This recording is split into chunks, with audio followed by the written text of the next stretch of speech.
All right. Hello, everybody. Welcome to Pursuit of Relentless podcast. You've got your host, Alaina. And today I have a dear friend of mine here who is changing the world. And I'm going to let you hear it from her how she's doing that. But I am super excited to have Mandy Melnyk with me today from Meadow Creek Farms. She's an Alberta farmer and is here to talk very here we go. We're gonna get into it.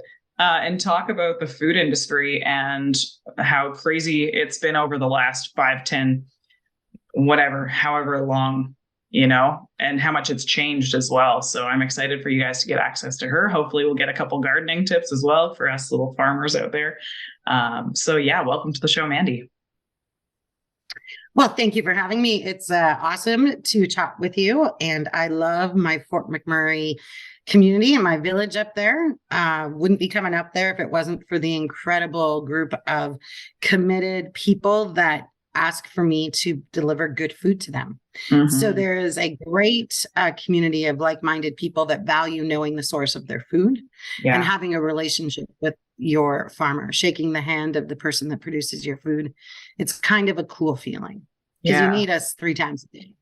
So, right. Yeah. Tell us what got you into farming. Well, what we do is probably the hardest way of life known to man. So it was really because I got a good understanding of farm politics and how food affects every aspect of our community and our society and our health. And so my first experience was going to farmers union meetings when I was really young and learning about food systems and all of the aspects of the economy that are affected by the changes in trade policy and the cultural norms that were taking people farther and farther away from their food. When you're not producing your food, when you're not preparing your food, you don't have as strong of a relationship with your food. So as I, would be forced, many times I was voluntold by my babas that you're coming to the hall to make pierogies, and we need your help in the hall because this is going on. So my love for food and the gathering around food was instilled in me by my beautiful family. My mom has 4 sisters, and I have 2 very strong babas, grandmothers. And so children live what they learn. And so that's where I always felt the happiest and the most connected was with the women that were teaching us how to cut an onion finely and what makes a good onion and a bad onion and why garlic matters. And, taking a great deal of pride in the art of what they learned, throughout their story and transferring that knowledge. And in so many ways, farming is a vessel to transfer knowledge. Growing this food, spending hours washing the eggs, which I could show you in a little bit, 1 egg at a time. It takes time. So you don't always have time to cook and stuff like that. So you learn from the people around you, but it's really that community aspect, which is what makes Fort McMurray so amazing. Because the people of Fort McMurray make me feel like I matter. In the big industrial food system, as a farmer, I often have these moments where I feel like it really doesn't matter to the world whether I am toiling and trying, but the people of Fort McMurray make me feel like it absolutely matters to the world. And I'm so grateful for that. Yeah. So I'm sorry for the long-winded answer. No, I love it. That's really where it stemmed from. So then it took a lot of soul searching. And I had to really contemplate my options. And like any adventure in life, you just have to start. And that's what I did. It's I'm not always a big fan of the bureaucracy. And when I started, somebody from the government gave me this binder of what a market garden should look like. And they told me how much money I should make. And they told me all this. And that's great.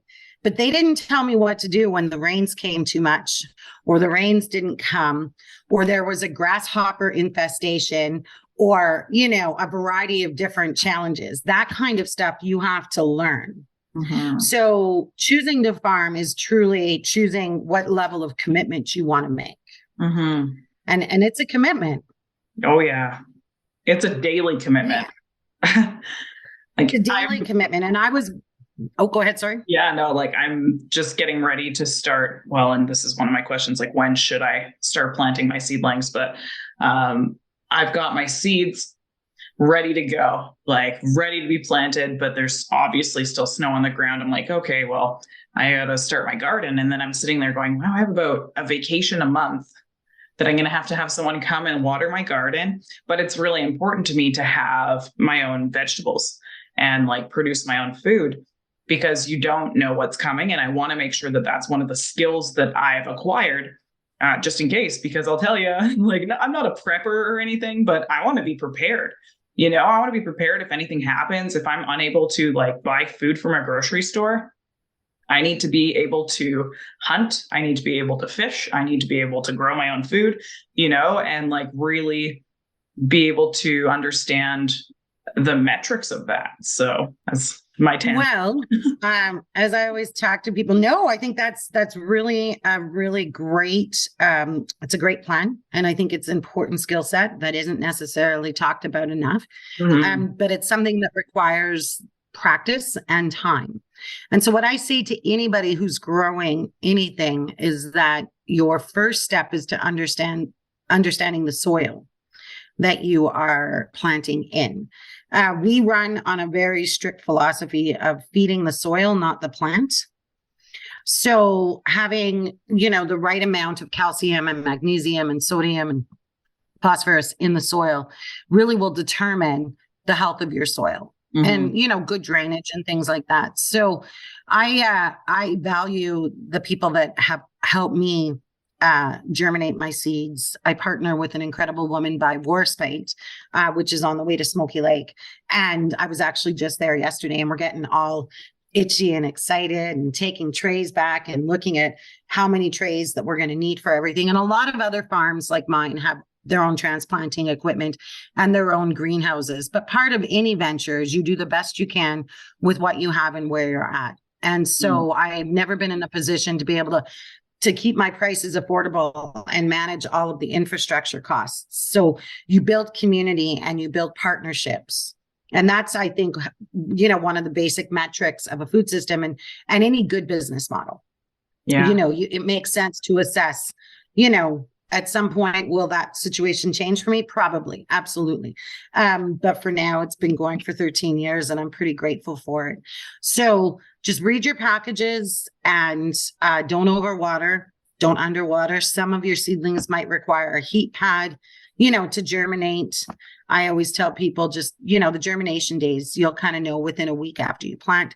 So it kind of depends how much you want to transplant. So I always start, we will start in 2 weeks.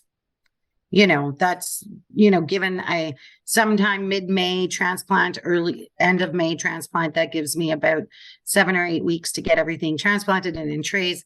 And then we go. There's a lot of things we plant from direct seed as well, which is a different story because I have to budget so many hours of labor for anything I plant.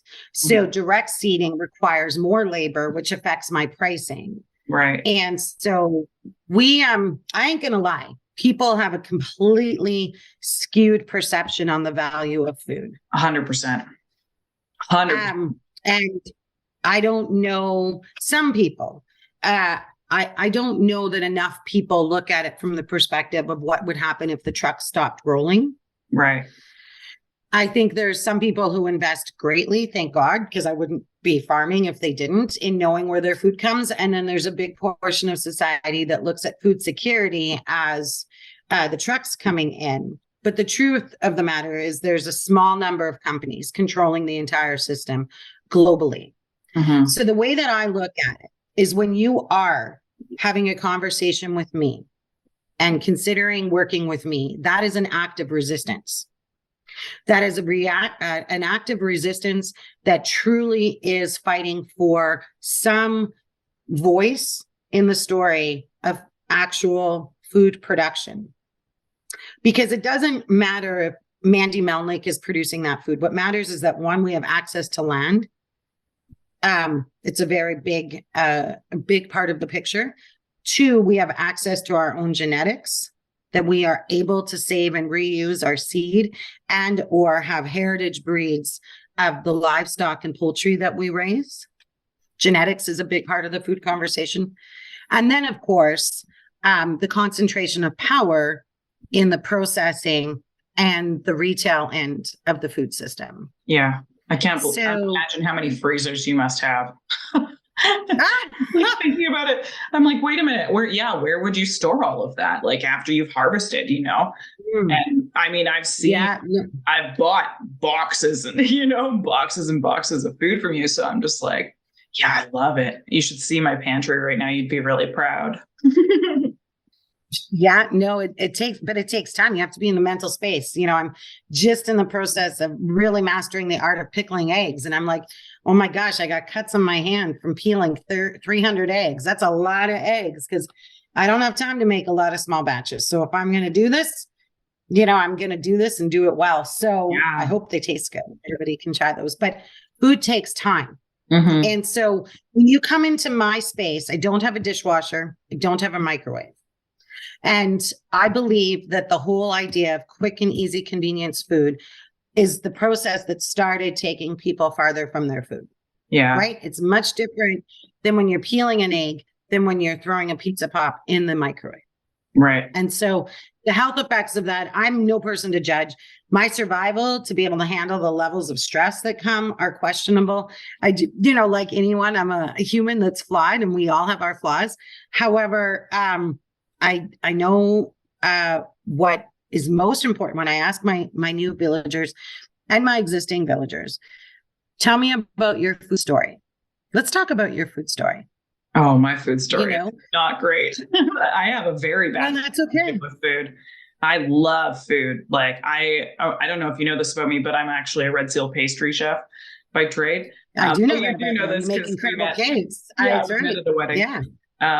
Yes. And she was preparing all of the food for the wedding and I was doing the wedding cake. So I got to see the production and how much work went into it. And I'll tell you, it was incredible to eat that food the next day and know how much love and preparation went into it. And I was just like, this is incredible because you don't see that. That's not normal. The farmer doesn't usually come and help prepare the wedding meal, but I just look at that and I'm like, wow, people don't get it. Like I stopped doing pastry, because I got carpal tunnel so bad. It was destroying my life. And then I was like, all I'm doing is like giving people diabetes and stuff like that, making them fat. I'm like, it's not the mission that I'm on. Right. And so I stopped with the food industry because I was like, it's so hard to work retail or like customer service. It's so hard to come home at night and like feel good about yourself for the fact that you literally just like put all of this processed sugar out into the world. And then you're like, oh, okay. And then there's the place where I came to Fort McMurray and they're like, yeah, make a pie. And so I made pies and then I got reprimanded for it because they meant pull it out of the freezer instead of actually going and making pie. Right. So I was just like, what? What? I was so confused. So I left the industry. I really did not align with it. And I was like, this is really hard, but I've always loved feeding people. I've always loved the community of eating together. And that's a really big deal to me. Like me and my husband, if we're off at the same time and we can do dinner together, we do dinner together and we cook together and like make sure that it's a big deal.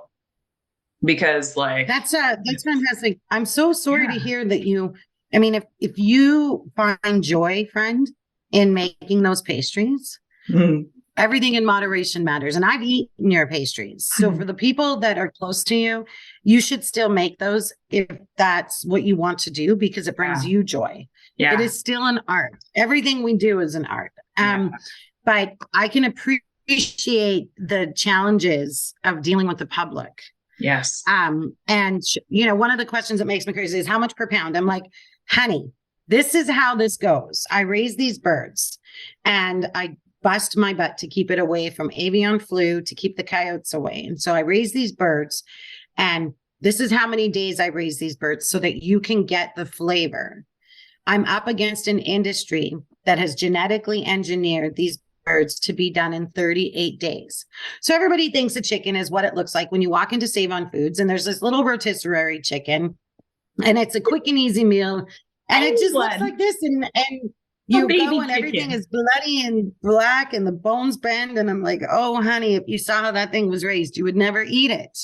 And so with me, I'm competing against this for people's understanding of what you're actually getting. Right. And that's a question that makes me crazy. So I package everything, right? I do a once a month delivery in McMurray, but also in Edmonton South and Edmonton North.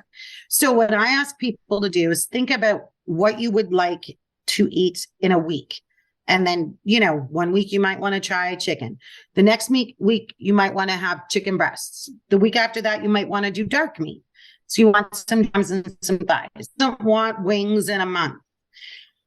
But to get people to actually commit to that relationship, right? So people want to buy chicken breasts only. And I have always been, the real value is in the bone-in chicken, because you can get a bone-in chicken breast, but all of the work that I do is actually so that you get the value of the nutrition from the sun and the grass, and the fact that those birds aren't being pumped up with soy and corn and all of these kinds of additives that make them grow really fast.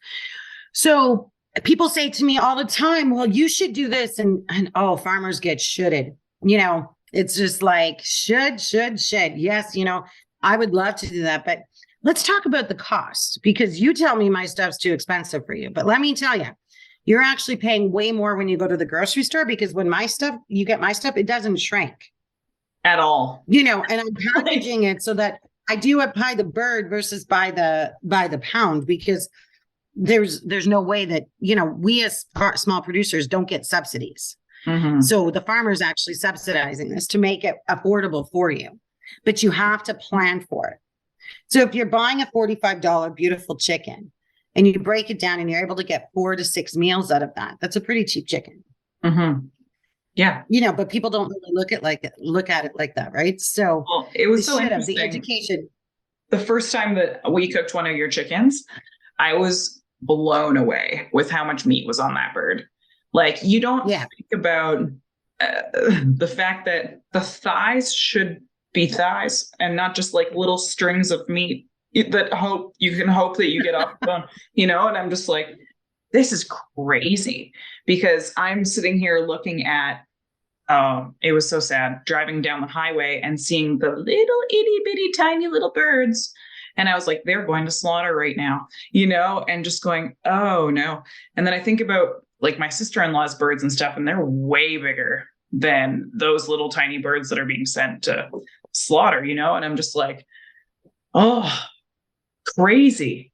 They're like between the size of a store chicken and like a turkey, but I can't even imagine the size of your turkeys either. Like, I'm excited for Christmas. Well, one of the things that they don't tell you in the big white binder, when, back then direct marketing and market garden was just looking like something the government wanted, to make it appear that they had some knowledge of. They don't tell you what happens when you get parasites or viruses that can prevent you, from keeping poultry alive. It's an art to grow chicken. Yeah. It is an outside. And I stress the word outside, because let me tell you about the false advertising that we also have to deal with, because, everybody thinks, I'm talking to a politician, I support local, I go to the Hutterites all the time. And I'm like, oh my God, I'm going to have a heart attack. Because there's, that is definitely different than what we do, but it is a completely different product. So people have to put in the work to understand why and ask why. And it's not personal, but it's a different raised product. Right. It's a competitive industry. And every time we can't do something ourselves, we're paying for labor, whether that be the mechanic, whether that be the carpenter, the electrician, or the weeder, or the person to just simply help clean a barn or pack pails. Mm-hmm. And so years ago, this is why everybody had so many kids. Mm-hmm. But it was so interesting because I had one of my neighbors come over yesterday, and this is where the big challenge that we're going to have. So I have this beautiful neighbor, and she's got a young man. And for me to be able to go away, they'll help me feed my dog and pick eggs sometimes if I ever need cover. But she said to me, we do not want Adam to take over the farm. We want him to have a better life. And I said, oh, that breaks my heart. Because that's how we've ended up here. We're less than 14% of the population lives in rural communities in Alberta. Yeah. 14%. This morning, I just read or listened to a day 6. I'm not sure if you listened to the CBC, but I listened to a day 6 story where they were talking about the mass amount of foreign investment and conglomerate investment from individuals and corporations that are buying up the land. So here we have a system that's really taking everybody back from having the freedom to farm to serfdom. Mm-hmm. Because the only people that can afford those rents are the really big guys, and they're feeding the plants, not the soil. So it's a very complex conversation when we talk about what food security looks like and what food sovereignty looks like. Mm-hmm. And most people, they're worried about how their kids are doing. They're worried about how to keep their lives balanced and healthy. And it's almost too much. But going back to an act of resistance, when you can shake the hand of the person making your food, that is an act of resistance in the food system that has been enabled and designed. Mm-hmm. Nothing frustrates me more than everybody getting up and complaining about food prices when those of us on the ground have been saying for years and years and years, this is bad for consumers, this is bad for farmers. It's going to put us in a position where we have no control. Mm-hmm. But when you have a relationship with somebody who is committed, who's trying to make it work, mm-hmm. invest in that. Because people like me are going to be the only vessels of that knowledge. Mm-hmm. Exactly. A lot of people in rural communities go to Olds or Vermilion or these ag schools, but when you actually ask a graduating class of those people, how many of them are going to farm? A small percentage is actually going to farm, and a bigger percentage is going to sell chemical and seed for the big companies. There's a difference. Mm-hmm. Right. There's also a big difference between doing what we do in the poultry and vegetable world versus being, rancher. Different needs. Everybody works really hard, but different needs and different demands. Mm-hmm. So I can't see our communities thriving or any of us achieving our goal of understanding our food system if we don't have relationships with the people producing. Yeah, I agree. I just think it's super valuable. Yeah. And so now, can I ask you what you love to eat?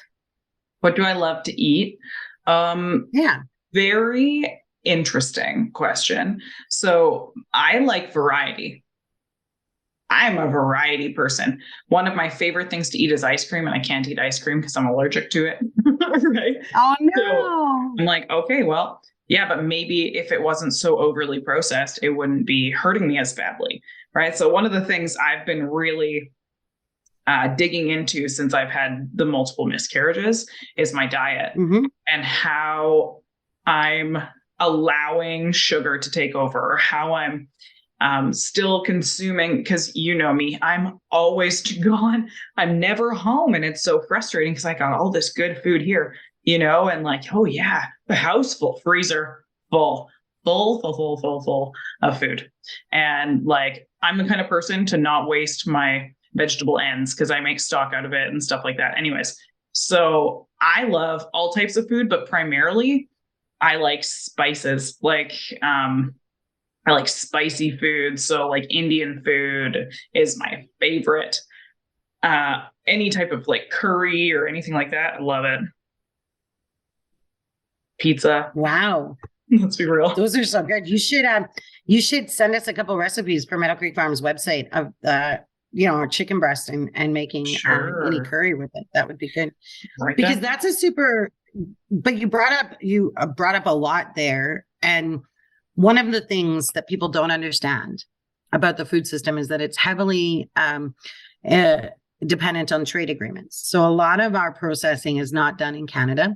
Yeah. And in America, they have the US Farm Bill, which is very ironic because they like to pride themselves, on a free market economy, but they're subsidizing their producers to overproduce corn and soy. And the people making money in that is the fertilizer industry, right? So to me, it makes absolutely no sense to take natural gas from the earth, put it into fertilizer only to produce food that we don't actually, we can produce a cow without corn and soy. Yeah. But they're using, food production like that. And that gets very complicated. But there is almost corn in everything we eat, from almonds to ice cream. Yeah. There's very little dairy in actual ice cream, the ice cream that we eat now. And that is frightening. And I think that's what people don't understand. This is the first generation they're expecting to not outlive, their parents. Mm-hmm. Their parents will outlive a lot of them just because of the cumulative health effects mm-hmm. of our processed food system. And I don't want to fearmonger or suggest anything untowards, but the reality is kind of there. When you look at the level of obesity in the States versus, the growing obesity in Canada, the level of diabetes in both countries, you don't need to talk. The evidence is here. Well, and the amount of cancer and, that kind of stuff too. A lot of that's caused by preservatives, and people aren't looking at the ingredients that are in these foods that they're eating. And it's like, did you know that citric acid is in almost everything? Like, it's crazy. Blows my mind. Well, and it's funny because I often get, in the world of farm workers and farm workers' rights, people want good, solid employment for their jobs. They want good support for their positions, but they want food where a good portion of it is being either harvested or processed by people who are not getting paid properly. Yeah. There's a reason that we wear cotton clothes versus hemp clothes, and, fast fashion and cotton, but cotton was also picked by slaves. Mm-hmm. And not a lot of that has changed. And people don't want to actually hold a mirror up in their face and say, okay, yeah. So I'll just say, every time you are supporting that model, you are supporting people not getting paid properly. Mm-hmm. So just know that, own that, if that's your choice. Yeah. Which leads me again to food resistance. Food resistance is having a relationship with where your food comes from, what it is fed. Soy in poultry is one of the worst things for our bodies, our hormones. And there's been, I'm not going to get into the debate about which type of cancer and this or that. The evidence is there. If people want to research, the argument side of what soy and corn does, it's all intended for cheap calories and cheap protein. Mm-hmm. So you kind of do the math. You get what you get, right? You taste something that tastes like paste versus my chicken that tastes like, oh my God, chicken has flavor. I've had so many people to say, but this is the funniest. My husband just really didn't like the taste. It tasted wild gamey to him. And I'm like, well, what do you think? Not sure. So it is a wild game. It is. It's just, well, but that's just how accustomed people are to, and thank God in Canada, we are in a much better position here to at least try and have some control over what goes in. My very first resistant fight, I was in grade 8. And the Americans they had just approved a growth hormone in their milk called RGBH, which allows those cows just to produce like crazy and in a very inhumane way. And the Canadian government was just in the process of either accepting this or not, but we won. And so the reason that supply management matters so much in our country is that we can control to some degree what is going into our milk, and we're not getting flooded with the Americans in milk. The mm-hmm. same with poultry. While we have a different take on what an antibiotic actually is, and, the 38-day finishing cycle, I would give anything to keep, other like the American products out, just because the food system has gone to produce cheaply. But the ironic thing is who's making all the money then? Because when you go to the grocery store, you have a pretty big bill, right? Mm-hmm. So somebody is making the money. So the one thing that baffles me is that people will look at my $45 chicken and they'll go to the grocery store and they might go to Costco and they might pay $12, $42.99 for those 3, little, we call them, chicken in the, how does that song go at Christmas time? There's the partridge, no chicken. partridge hens or something like that. Yeah. Yeah. And so you go to Costco and you get these tiny little things, right? So $42.99, $45 for 1K. They're thinking they get 3, even though they shrink, to nothing. But all the grocers are admitting that they have a 50% markup. So I'm like, okay, so there's no farmers. Everyone else is taking over the land. These chickens came from, you have no idea where. The lamb comes from New Zealand. The pork all comes from the States. Trucks, trains, automobiles.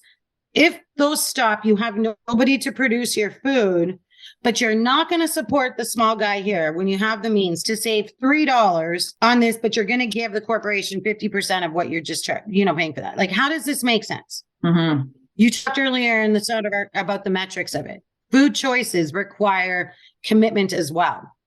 And you're not going to have the people to choose from other than the Hutterites if you don't want to invest in a commitment to have a relationship.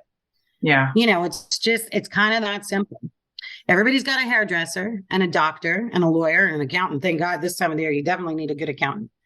Why do I know we might smell bad, and sometimes I know my truck I smell like chicken shit all the time. Yeah. And I'm like, oh my God, I should have more self-respect. And I do, but you're always in a rush. So it could be the smell. It could be my wild hair. I don't know. But all I want is to have a good conversation. Mm-hmm. I'm not saying you have to spend all your food dollars with small farmers, but we're so much more interesting than the average person. Like, come on. Like, who else gets to complain about the sky and complain about the bugs? I can't imagine what you've been through. That's really what it comes. What I've been through is love. True, honest to God, the best way to describe what we do is love. It truly is a love for my country. It's a love for my province and my community, but most importantly for my customers and my friends, because most of the people that I've been with have been with me in Fort McMurray since the beginning. So, I mean, I had babies in the womb that are now in junior high, and I'm like, oh my God, I'm getting so old. And I've been a part of their story, right? Like Mandy Bacon or Mandy Breakfast Sausages or Mandy Chicken. That's a part of their story. And the beautiful thing is what those parents are teaching them is that when they go on their own, they may have a different respect and may invest in the time to have a farmer. Because there's other parts of the country that have easier access to building a relationship with the farmer versus what we have in our remote, more sparsely populated Alberta. And so there's a lot to it when you're offering a lot more than just vegetables. And that part frustrates me a little bit because, I can't keep the whole farm going on just eggs, right? So it's that finding that balance and the diversity and keeping that conversation going forward. I mean, everybody has interesting lives and everybody has a story. Right. So I don't want to be calling somebody who's, I had no idea. Everybody's got, whether it be miscarriages or a loss of a job or an aging parent or kid that's struggling. You have to have that open communication because I'll be like, okay, you know what? Take the product because I'm only here. Pay me when you want, knowing that there's a trust there. Right. And sometimes I hate the paperwork part of my business. I'll be honest. Like I'm not as good at it. I try to, that's why I try and package things like 5 chickens, $200, good, like I know I'm gonna need to grow kind of thing. But that is one of the bigger things that I'd like to just talk about for a second is that when I first got into the business, it was under this community supported agriculture where I would try and get people to commit to me to say, okay, I'm going to want this many beets or this many carrots or this much garlic. And now I try to tell people I'm doing everything in my power not to raise my prices. Mm-hmm. But if you could tell me how many chickens you think you would eat in a year, I can grow those for you. And then I'm not spending $500 on Facebook ads a month to try and move the chicken drums. Because every time I get you a chicken breast, guess what?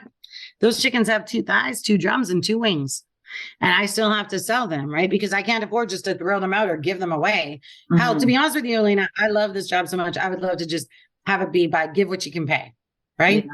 And that would be, or come and work. Yeah. One thing I'm going to be short help this year. So if you want me to grow your row beets, come. But people they have to put the thought into processing and into that.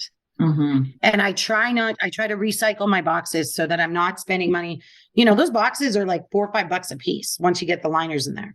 Yeah. So I know some people look at me like, oh, she's just cheap. And it's like, honey, if you really knew, because having eggs in the winter, if you ever notice on Facebook or in the story, you know, from, you know, July to October, everybody's growing chickens and everybody's got laying hens and all of that. But on our laying hen story, and if it's okay, I'm just going to go grab one of my eggs so people can. Sure. Yep.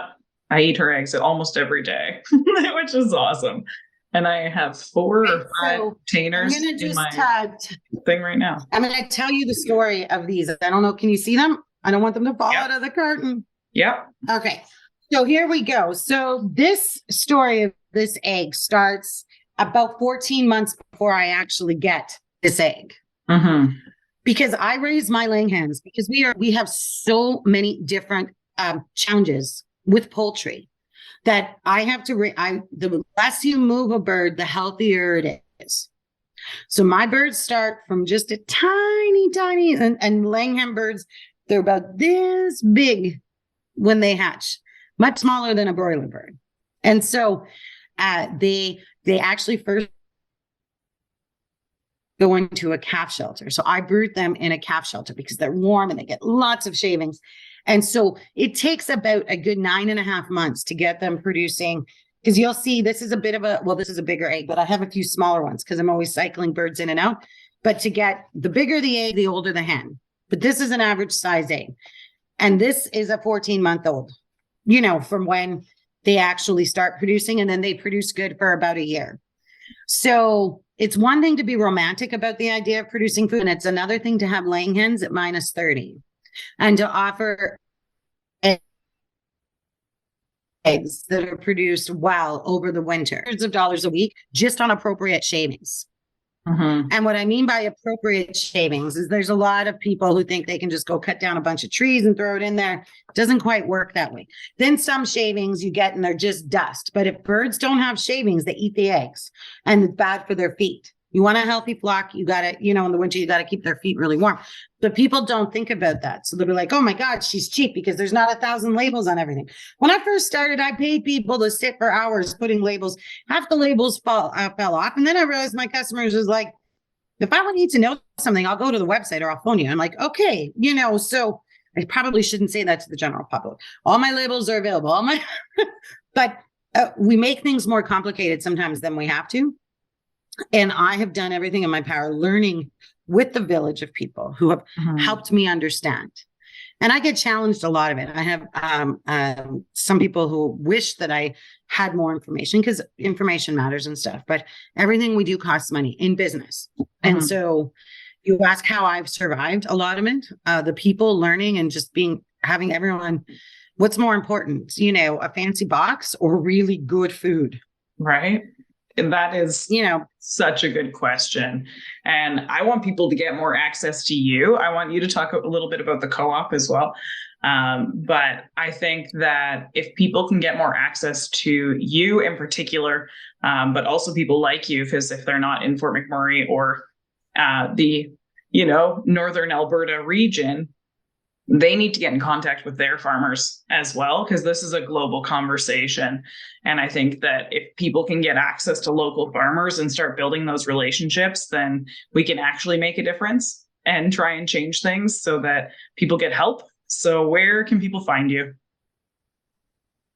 Well, you know, Alaina, I hope we can talk again, because I think we've just scratched the surface on a couple of things. And I think there's a few, if it's okay with you, some targeted conversations that we could have about the issue of food security. Yeah. The best thing to do is to go to my website. We have incredible relationships. You're one of them in Fort McMurray. But I've got a great team of people, Tanya, Steph, Carolyn. We can pretty much always figure out a way to get you food if you want it. But ordering through our website is the best way to get a good idea. If you don't like something or you have questions about something, we're generally really flexible. And on Highway 831 North, and I'm hoping this can be our next conversation, the Gathering Place Co-op, it's super important that we collectively work together. We built a commercial kitchen so that we can serve you really great food that is growing right here in the northeastern part of the province, and collectively bringing that gathering into the kitchen again. I love And that. so stay tuned for that next one. Yeah. Meadow Creek Farms. I love to pride myself and say I am the real farmer of Fort McMurray. Yeah. So I've had people from Fort McMurray come to the farm, bring their tent, and stay for a week. Yeah. Because it is joyful to be here. You know, even at the hard times, when you're facing adversity you can't control. And over the years, I've always said this, and I think there's something on YouTube. I'm not good on the tech side. I could use some support on that. But years ago, somebody came and made a video for me, which was great. And I would say the skies have all the power. And they truly do. Mm-hmm. And resisting climate change and being resilient to climate change is going to be where the next chapters of my story goes, and inspiring people to want to participate, not just talk, but actually participate in whichever way they need to really matters. Yeah. Whether that be going in the jungle and picking raspberries and finding out why I don't overclean the raspberries. Well, we don't overclean the raspberries because we don't actually know what the skies are going to bring them. So it's one thing to prune the branches and make everything look good. Well, I've done that. And guess what? I had no production because this came into them or that came into them. Mm-hmm. So I make the choice to let them go wild. And it is risky. There's wasps in there and there's things like that. So, you know, we kind of put on coveralls and we make trails. And then we say, come to the jungle. But it's really fun. And there's something special about picking berries and watching each other for the bees and hoping like hell you don't get stung too much. But the bees are really important.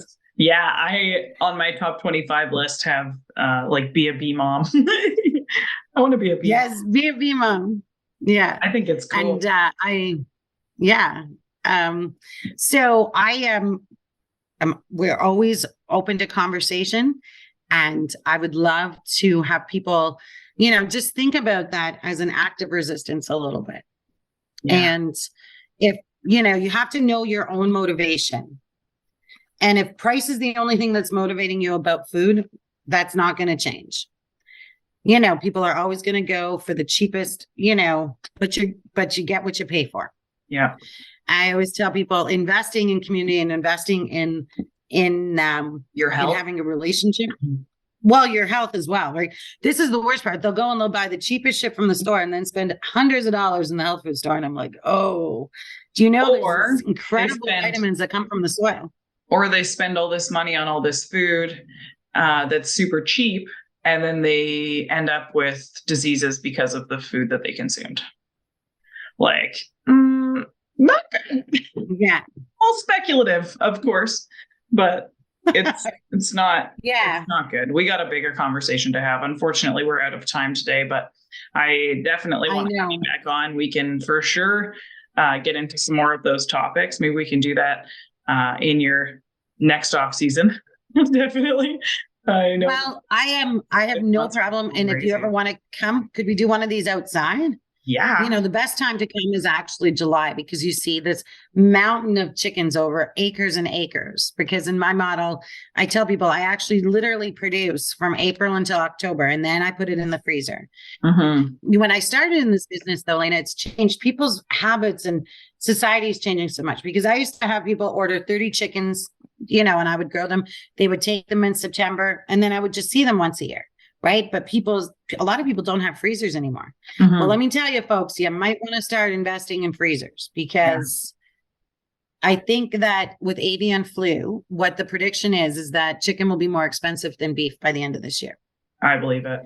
So, yeah, that's one. I'm very nervous, but I'm well prepared. And hopefully we can do what we got to do to keep our birds safe. Mm-hmm. And and I'm just so excited about having you in our village and our growing village in Fort McMurray. So Meadow Creek Farms, and just give us a text or go online, and I'll put everything in the show notes. Yeah, I'll put everything in the show notes for everyone so they can get access to you and your farm and your social media and all that stuff too. So again, thank you for being here. You're much appreciated. And I hope that you're able to stop in and see us. I would love to. We're actually going to be down this weekend, but maybe on the way back up, we could pop in. Sure. Be good.